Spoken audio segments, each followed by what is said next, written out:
When you look into the eyes of a bird, it's very easy to suddenly recognize that is a living, breathing, conscious being.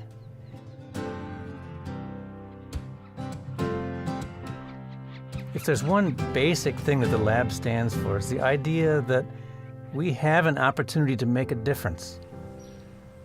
The difference that we can make is brought about by the fact that we watch, we observe. That's fundamentally what science is. We're built around the idea that we're curious about how nature works.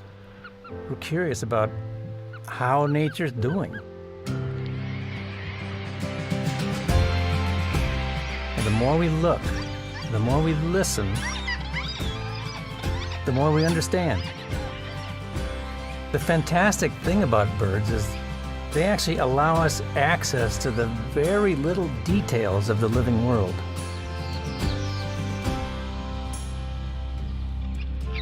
Because birds give us this microscope into how nature works so beautifully. We can look closely at how they interact with their food, with their shelter, with their places for nesting, and with one another.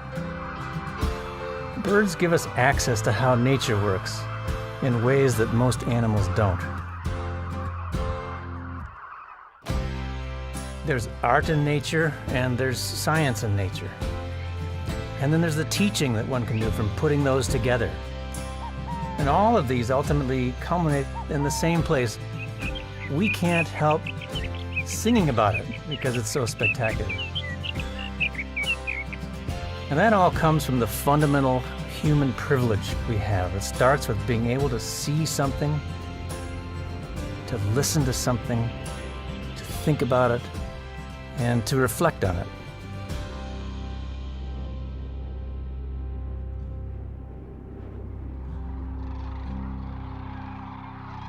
There's nothing that's more beautiful and fulfilling and potentially explosively life-changing than simply observing nature.